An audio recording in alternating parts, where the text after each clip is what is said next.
أعوذ بالله من الشيطان الرجيم پناه غواړم د الله د شیطان رټلی شوینا. بسم الله الرحمن الرحيم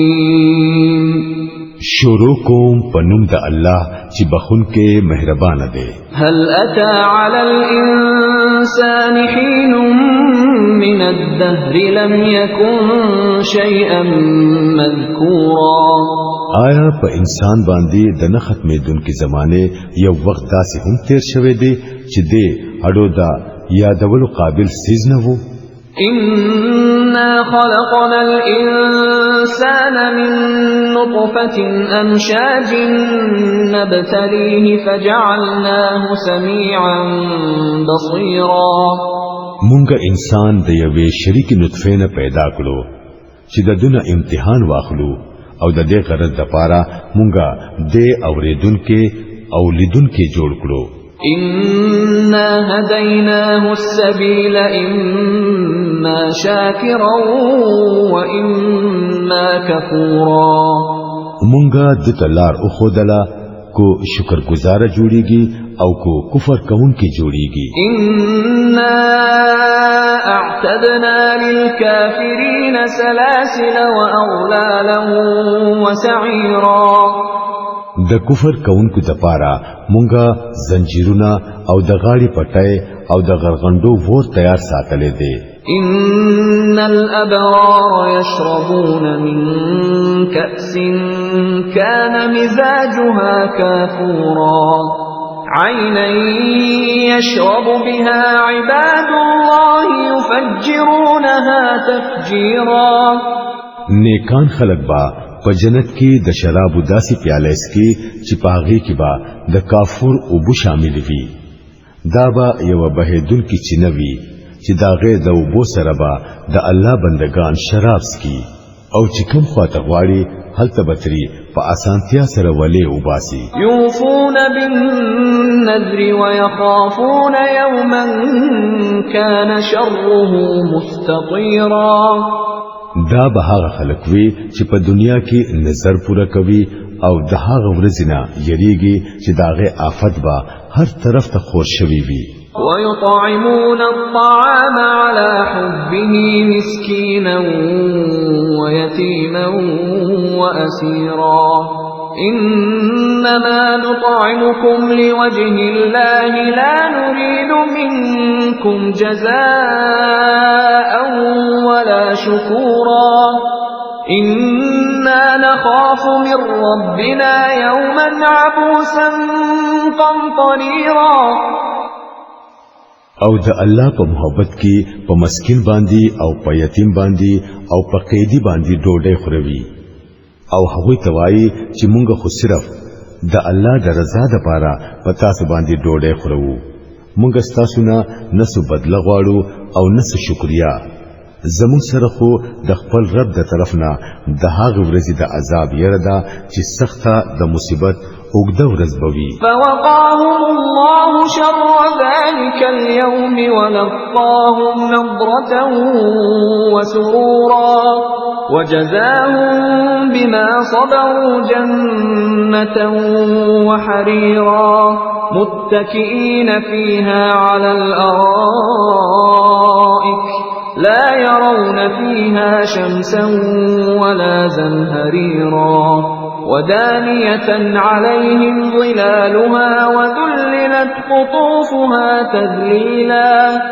نو الله با هغوی د دغه ورځ د شر نه بچ کړي او هغوی ته با تازگی او خوشحالي نصیب کړي او داغوی د صبر په بدله کې با هغوی لا جنت او ریخمینی جامې ورکړي. هلته با هغوی په اوچت تختونو باندې تکیاګانو ته ډډې لګولې وي او ناست بوي نه بای دنور ګرمي تنګوي او نه د جمی سخت یخنی او د جنت سوربا په هغوی باندې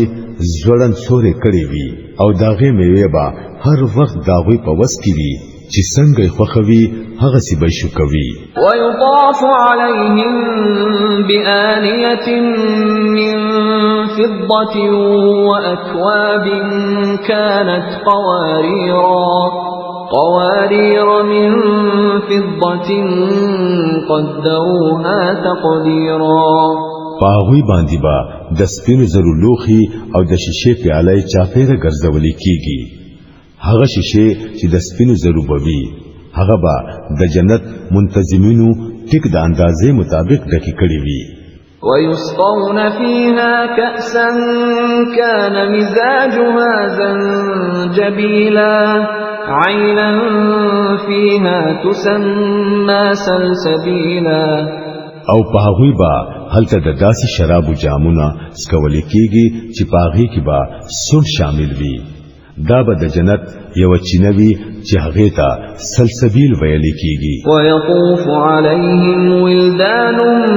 مخلدون اذا رايتهم حسبتهم لؤلؤا منثورا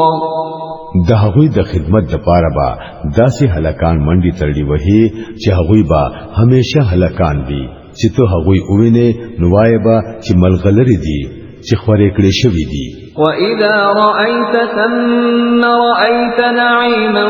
وملكا كبيرا هلته چې با کم خواګوره نو بس نعمتونه او یو لوی بادشاہي به درته په نظر راځي عاليهم ثياب سندس خضر واستبرق وحلوا أساور من فضة وسقاهم ربهم شرابا طهورا إن هذا كان لكم جزاء وكان سعيكم مشكورا په هغوی باندې با د نری ریخمو شنه جامې او د اطلس او د دیبا جامې وي هغوی تبا د سپینو زرو بنگړي واچولې شي او دا غوی رب په هغوی باندې پاکیزه شراب اسکوي بشکا دا د ستاسو بدلا او ستاسو کوششونه قابل قدر ګرځولې شوی دي إنا نحن نزلنا عليك القرآن تنزيلا فاصبر لحكم ربك ولا تطع منهم آثما أو كفورا واذكر اسم ربك بكرة وأصيلا ومن الليل فاسجد له وسبحه ليلا طويلا اے نبی صلی الله علیه وسلم مونږه دا قران پتا باندې لګ لګ نازل کړي دي نو ته د خپل رب په حکم باندې صبر کوا او په دوی کې د چا بدعمله یا د چا منکر حق خبره ممنه د خپل رب نوم سحر او ماخام یادوا تشبیه هم هغه ته په سجده پریوزا او د شپې په اوږدو وختونو کې دغه تسبیح وایا ان هؤلاء يحبون العاجلة ويذرون وراءهم يوما ثقيلا دا خلق خو د زر حاصلېدونکي سیز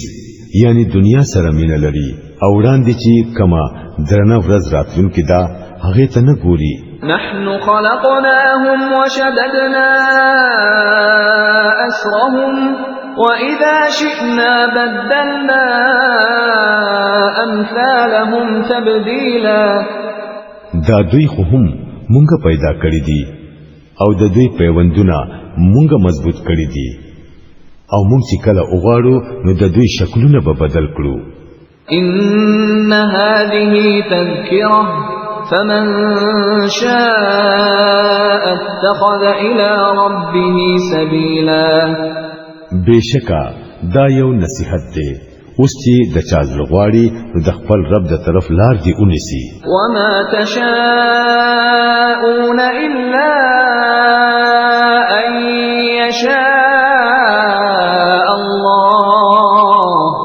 إن الله كان عليما حكيما يدخل من يشاء في رحمته والظالمين أعد لهم عذابا أليما او ستاسو په غفتلو هیڅ نه کیږي ترڅو پوری چې الله او نغواړي یقینا چې الله ډېر عالم او حکیم دی هغه چې سو غواړي هم هغه په خپل رحمت کې داخلوي او د ظالمانو د پاره هغه دردناک عذاب تیار ساتل دي